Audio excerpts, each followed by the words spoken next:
Tampoco hubo una libertad del despotismo. Y permítanme que me detenga en esto porque también es enormemente interesante. En el año 1538, las autoridades de la ciudad suiza de Ginebra decidieron expulsar al reformador Juan Calvino de su territorio, a Juan Calvino y a sus colaboradores. Las autoridades de la ciudad suiza de Ginebra querían reforma, pero no querían tanta reforma. Les daba la sensación de que Calvino era demasiado extremo en su deseo de regresar a la Biblia. Y el hecho de que Calvino y sus colaboradores hubieran sido expulsados de la ciudad de Ginebra provocó inmediatamente una reacción de un cardenal que se llamaba Sadoleto. El cardenal Sadoleto inmediatamente envió una misiva a las autoridades municipales de la ciudad de Ginebra para que regresaran a la obediencia a la Iglesia de Roma. Y además insistió en ello, hablando sobre todo del argumento de autoridad. Era obvio que la institución papal tenía la máxima autoridad y, por lo tanto, el principio que debía de regir ese tipo de relaciones era el principio de autoridad y la sumisión a la autoridad. Las autoridades de Ginebra acababan de expulsar a Calvino, pero no eran del todo estúpidas, de modo que decidieron pedirle que escribiera una respuesta al cardenal Sadoleto.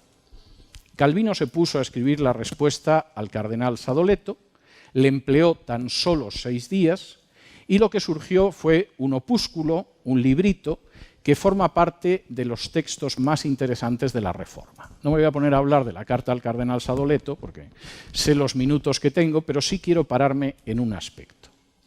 En la carta del cardenal Sadoleto y en la respuesta de Calvino había 2 conceptos absolutamente distintos sobre qué tiene la supremacía en una sociedad. Para el cardenal Sadoleto, la supremacía correspondía a las instituciones. El Papa, el Rey o el Emperador tenían la supremacía. Era absurdo pensar que hubiera algo que estuviera por encima del Papa, del Rey o del Emperador. Claro, Dios, pero Dios, en fin, tampoco suele intervenir todos los días en los asuntos humanos. No se le suele ver a la vuelta de la esquina. La tesis de Calvino era distinta. Su tesis era que la supremacía no correspondía a las instituciones, sino que correspondía a la ley. La ley estaba por encima de todos, incluido el Papa, el Emperador y el Rey. Por supuesto, puesto que la ley estaba por encima de todo, y eso en el ámbito espiritual era la Biblia, el Papa podía decir lo que quisiera, pero si actuaba en contra de las enseñanzas de la Biblia, no tenía legitimidad y no debía ser obedecido. Pero eso también sucedía en el campo civil. Un gobierno era ilegítimo si se colocaba por encima de la ley. Es decir, si no reconocía que la supremacía la tenía la ley. Esto implicaba la libertad directa de la tiranía. Para los ciudadanos individuales, la clave no era el capricho del monarca, del emperador o del pontífice. La clave era lo que quedara en la supremacía de la ley.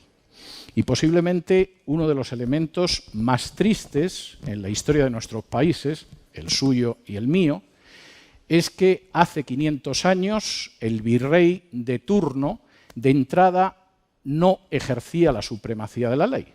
Cuando de pronto el rey de España, inquieto por lo que le decían algunos frailes, decidía suavizar algo la suerte de los indígenas en esta parte del mundo, no demasiado, pero algo, y llegaba al Nuevo Mundo las leyes nuevas para que, en fin, tampoco se exprimiera en exceso a los indígenas, el virrey tomaba la carta del rey, la colocaba sobre su cabeza y decía: se acata, pero no se cumple. Reconocemos que el rey tiene autoridad, no se nos ocurriría negar la autoridad del rey, pero evidentemente aquí quien decide las cosas no son las leyes, sino que son las instituciones. Y eso es algo que ha continuado trágicamente a lo largo de nuestra historia. El principio de supremacía de la ley es totalmente ajeno a la cultura en la que nosotros hemos crecido y, por lo tanto, la libertad frente a la tiranía es algo, en la mayoría de los casos, absolutamente ilusorio.